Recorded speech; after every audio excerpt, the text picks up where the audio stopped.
Hello and welcome back to Nintendo November Mario Edition, the month where I'm dedicating each week to a different one of Mario's many friends. This week is Donkey Kong Week, and today we'll be looking at the game that brought us the character Nintendo tries to forget exists. This is Donkey Kong Jr. Let's get started.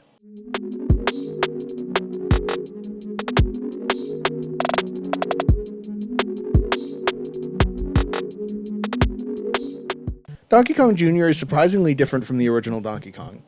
It's still a skill-based platformer. Instead of making your way up girders, dodging barrels, you're instead climbing up ropes, dodging animals being thrown at you.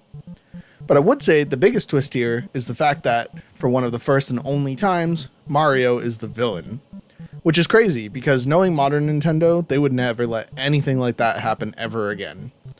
It's one of the reasons I like to go back to the classics and early arcade games, because there was something so nice about how much Nintendo was willing to experiment with these characters back before they were established as some major mega brand that needs to be brand compliant on every single entry.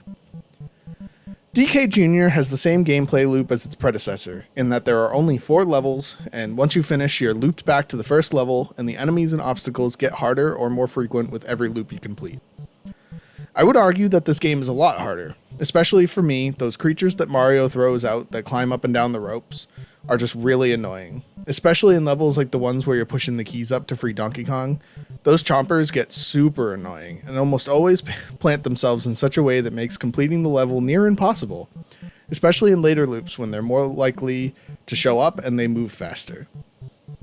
Beyond that, though, I liked the additional strategy that came with paying attention to which side of the rope you're sticking out on, because for almost every one of the levels, it does matter, and you'll die quickly if you aren't paying attention. Yeah, it's a pretty simple thing, but it adds another thing to pay attention to, other than just jumping over barrels.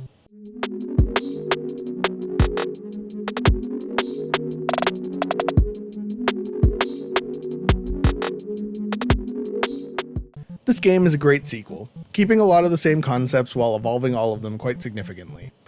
It's a shame Donkey Kong Jr. went missing in action, although it would be kind of fun if they did another game in this style with Diddy Kong, if they insist on replacing him completely. This, like the game before it, is definitely one I pop in every so often, and is really fun and addicting game once you get into it.